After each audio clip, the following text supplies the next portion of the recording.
ஆண்டவராகிய இயேசு கிறிஸ்துவின் நாமத்தில் உங்களுக்கு வாழ்த்துக்கள். எல்லாரும் எப்படி இருக்கீங்க? சுகமா இருக்கீங்களா? சந்தோஷமா இருக்கீங்களா? இந்த நாளிலும் ஆண்டவர் கொடுத்த ஆசீர்வாதமான வார்த்தை அப்போஸ்தலர் நடபடிகள் 20ஆம் அதிகாரம் 24ஆம் வசனம். ஆகிலும் அவைகளில் ஒன்றையும் குறித்து கவலைப்படேன், என் பிராணனையும் நான் அருமையாக எண்ணேன். என் ஓட்டத்தை சந்தோஷத்தோடே முடிக்கவும் தேவனுடைய கிருபையின் சுவிசேஷத்தை பிரசங்கம் பண்ணும்படிக்கு நான் கர்த்தராகிய இயேசுவினிடத்தில் பெற்ற ஊழியத்தை நிறைவேற்றவுமே விரும்புகிறேன். அருமையான தேவனுடைய பிள்ளைகளே, அப்போஸ்தலனாகிய பவுல் ஒரு மனிதனுடைய விருப்பம் என்னவாக இருக்க வேண்டும் என்று சொல்கிறதை பார்க்கிறோம். பட்டணங்கள் தோறும் கட்டுகளும் உபத்திரவங்களும் எனக்கு உண்டு, ஆகிலும் அவைகளை குறித்து நான் கவலைப்பட மாட்டேன், என் பிராணனையும் நான் அருமையாக எண்ண மாட்டேன் என்று சொல்கிறதை பார்க்கிறோம். Dear children of God, Apostle Paul is an example for us to complete the ministry that God has given to us.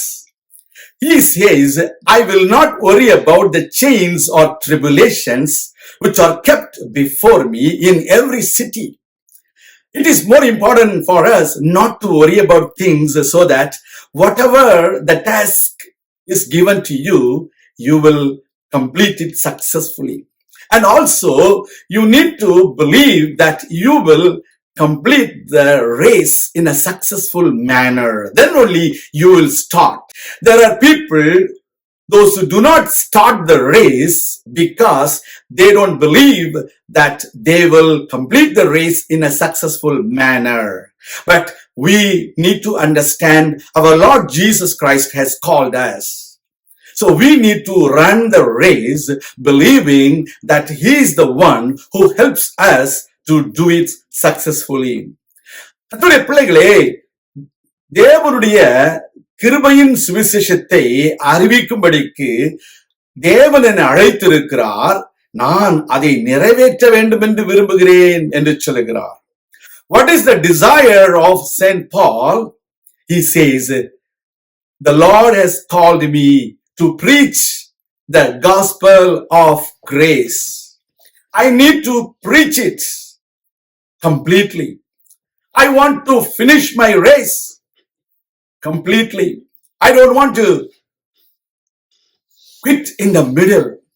I want to run the race until He calls me for the glory. That was his desire. It applies to everyone.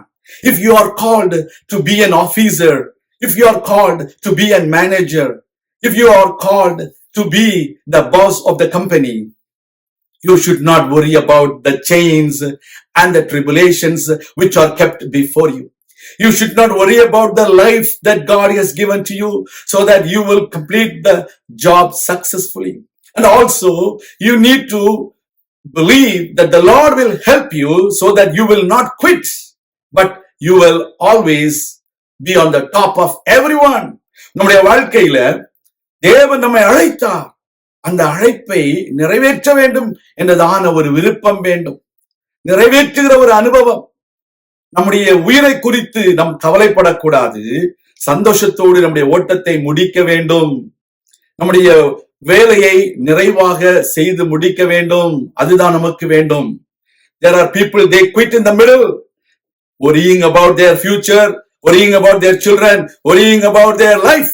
But you and me are not in that category. We are running till the end. Till the end. நாம் ஜெபிக்கலாம். எங்கள் அன்பின் பரலோக பிதாவே, இந்த அருமையான வேளையிலும் பிள்ளைகள் கர்த்தர் கொடுத்த ஊழியத்தை நிறைவேற்றும்படிக்கு உதவி செய்துள்ளோம். அப்படிப்பட்டதான ஒரு விருப்பத்தை அவர்களுக்கு உருவாக்கும். அவர்கள் எப்பொழுதும் கர்த்தர் கொடுத்த ஊழியத்தை நிறைவேற்றவும், கர்த்தர் கொடுத்த வேலையை நிறைவேற்றவும், கர்த்தர் ஆரம்பித்த அந்த பிசினஸ நல்ல முறையில நடத்தவும் அவர்களுக்கு நீர் உதவி செய்ய வேண்டும் என்று ஜெபிக்கிறோம், தாழ்த்தி ஒப்பு கொடுக்கிறோம்.